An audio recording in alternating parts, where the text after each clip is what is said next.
Have you ever wondered how to spot a dismissive avoidant so that you don't get sucked in and drawn down that path so that you don't waste your time? And the truth is that if you're someone who has had a pattern of attracting dismissive avoidant people, then at the end of this video, I'm going to give you some very specific bonus information about why that's happening, how to stop it, and I'll give you a 3-step process that you can use to change this for good. But you really want to know how to spot them. And I think this is going to help you to see that and hear that. And once you're dialed in, you can notice it very, very quickly. If you're new here, I'm Ketra Thompson, and I'm the creator of Confident Connection and the brand new program that's coming out very, very soon. By the time this video goes up, probably in just a couple of days, Attachment Detox. This is where I combine custom hypnotherapy with mind coaching, relationship coaching, and attachment style coaching so that you can rapidly reframe the subconscious beliefs that are driving your unwanted behavior so you can finally show up the way you want to, creating the life and the love that you want. So if you'd like to learn more, there is a link in the description below where you can set up a completely free, totally complimentary consultation call so that you and I can chat. And I can give you my very best recommendation based on your specifics because everyone is unique. So you'll want to check that out. So first I want to mention that at the heart of every dismissive avoidant is the fear of obligation. And I know we probably always think, oh, it's the fear of commitment.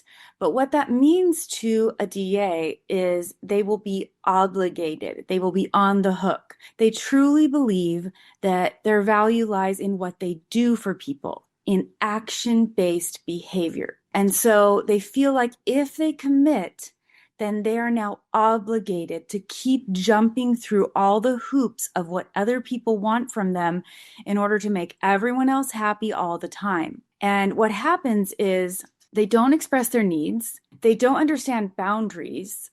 They don't even understand what their needs are. And so what happens is they keep doing things for other people and they keep creating action-based behaviors and they get really super resentful.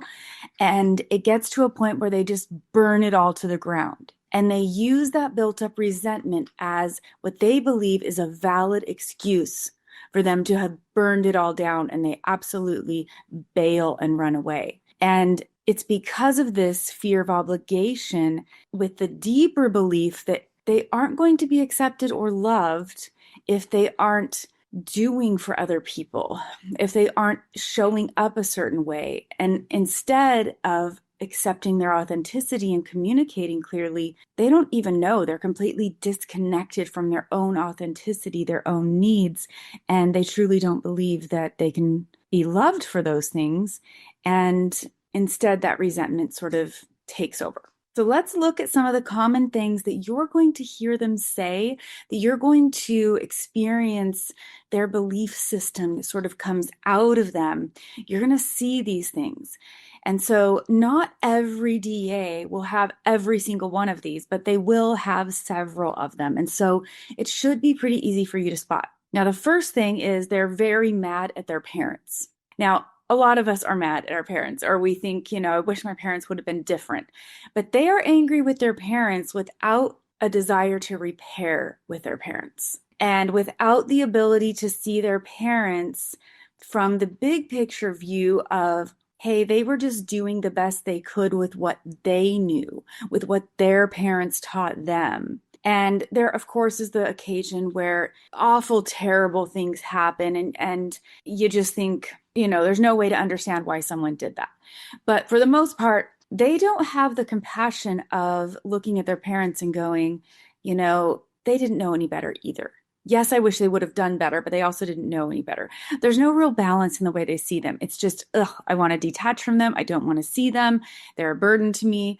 I want to break all ties. And so that leads into the next one, which is black and white thinking. There's just no room to see things a new way. They've got it figured out. They are certain that they've got something figured out, and they really don't want input or curiosity to see or experience things in a new way, especially if it matters or if it makes them be self-reflective. So very like it's this way or it's that way. All women are this way. All things are like that way. They really have this very black and white thinking, because for them, that black and white thinking allows them to feel like they have a sense of control. If they can predict how everyone is, then they'll know what to do. And so it's very, very common to have that black and white thinking. They'll also say things like, I want to spend a few years traveling the world. They'll say, I want to move across the country and live in this other place. And it's just the opposite side of the country. They just dream of moving away one day and just dropping every bit of obligation and responsibility. And you'll see this a lot if you're dealing with someone who is a DA that has been divorced, because they want to let go of all obligation to anyone or anything. And it doesn't mean they don't love those people or their kids or their grown kids, but they don't want any obligation. And so this verbal declaration of, I want to just go away. You know, we all say it sometimes. I think I actually posted something funny recently in a story on Instagram that was like, you know, I just want to move away and start a new life somewhere else.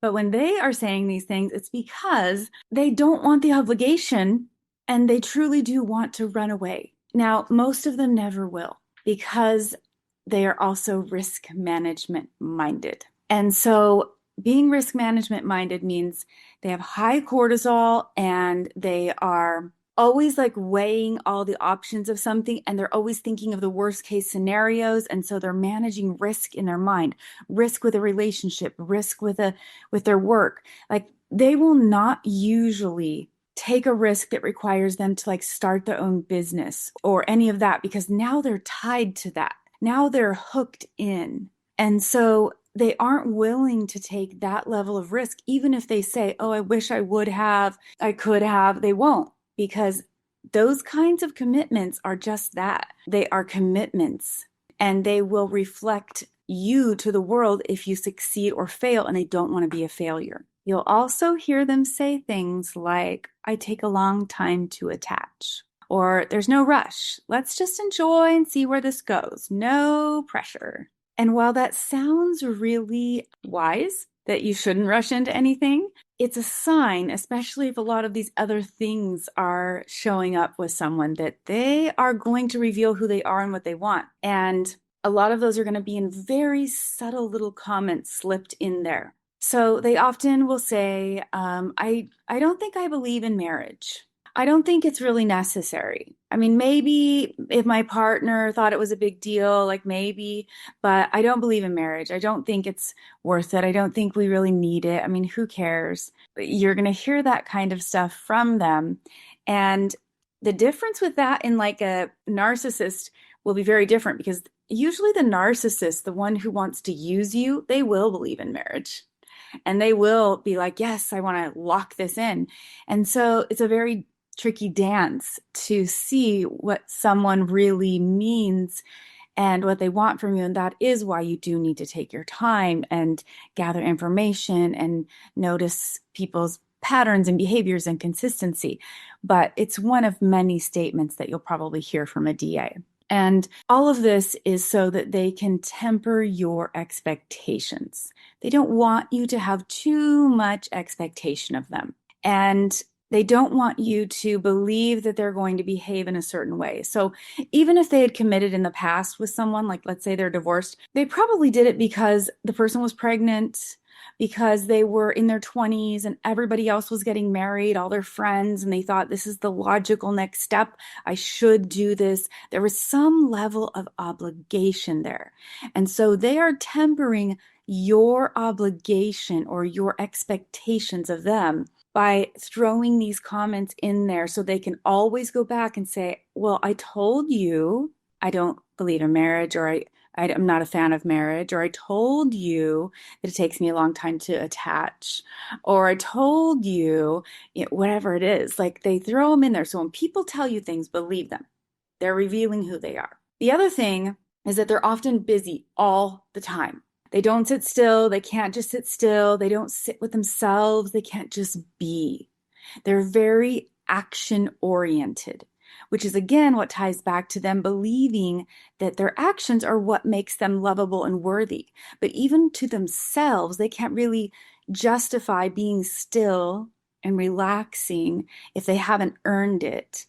And while they don't use those words, that's what their actions show when they cannot sit still. And so they rarely ask you deep questions either. And they don't talk about deep issues with you, except for if you're dealing with sort of a feminine male DA, which I'm going to go into in my next video. But they don't get really deep. And the thing is that you don't notice it at first because they're actually sort of love bombing you the first several months. And so you're having fun and they're giving you a lot of attention and connection, but they're not requiring you to go deep. They don't ask those deep things about you.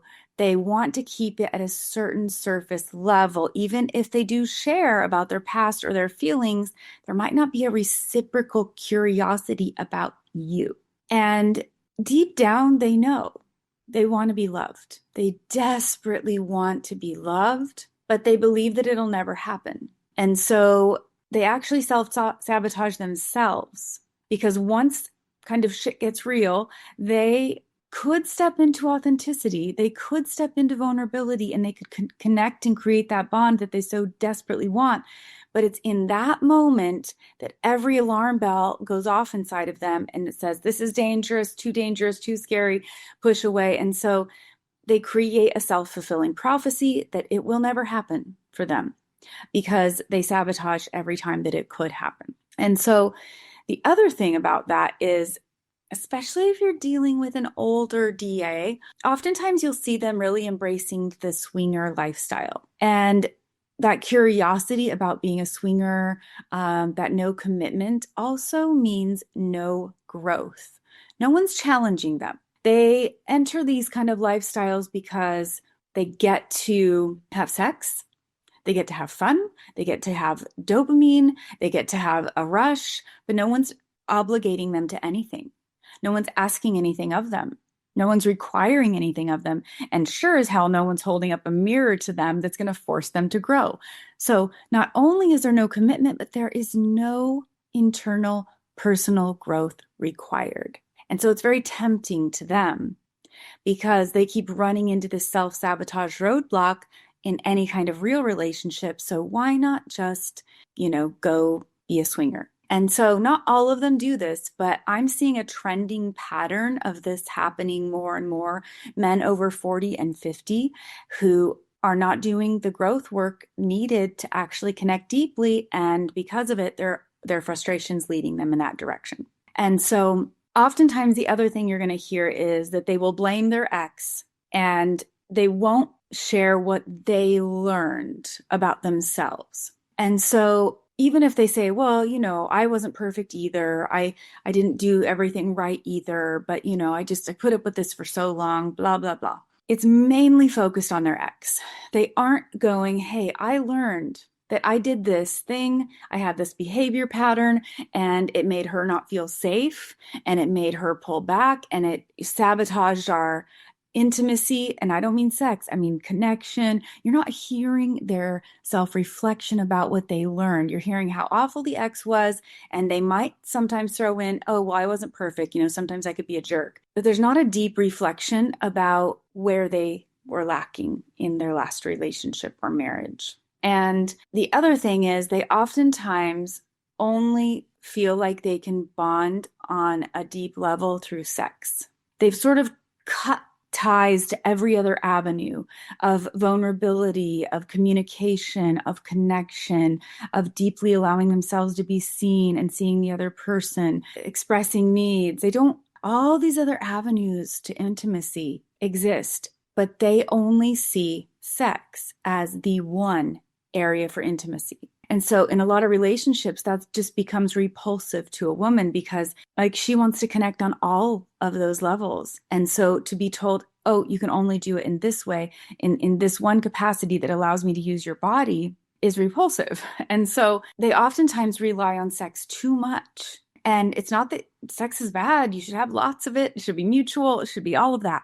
But you're going to notice that there's a lack of depth in other areas. So now that I've talked about how to spot them, I'm sure if you've been with a DA, you can resonate with a lot of the stuff that I just said. But I want to talk about why you choose avoidance in the first place. And I've had to look at this in myself, in my own deep work and journey, because I've had that same experience of being with a dismissive avoidant. And first of all, give yourself a little bit of a break, because the first 5 months or so with a DA, there's a lot of love bombing. And it's moving really fast, and they are excited about you, and they're communicating a lot, and they're giving you lots of attention. And so you think, finally, there's someone where I can pour out all this love that I have to give, and they want me to, and they're enthralled with me. But if you're honest, during that first period where the love bombing does happen, you never pushed back. You never gave a differing opinion, said no to requests. You didn't really push back. And so you weren't able to test how their behavior was, because you were just so thrilled with how you were feeling that you weren't showing up the way that you needed to as well. And so you never really shared super deeply about you. You joined in with the good feelings, the banter, the joking, the fun, the playfulness, the flirtations, and you never really got deep about you, your past, your feelings, your hopes, your dreams. And so while it felt really, really good, you have to pay attention to when you're not doing that. Now, I'm not saying you should just reveal everything about you with someone right away. You shouldn't. They need to earn the trust and consistency of their place in your life so that you can unfold these things with them. But most of the time with the DA, you have never done it. And there's part of you that knows, if I do this, I'll probably scare this person away, if I really share how I feel or what I want. And so it's most likely that you did not do that.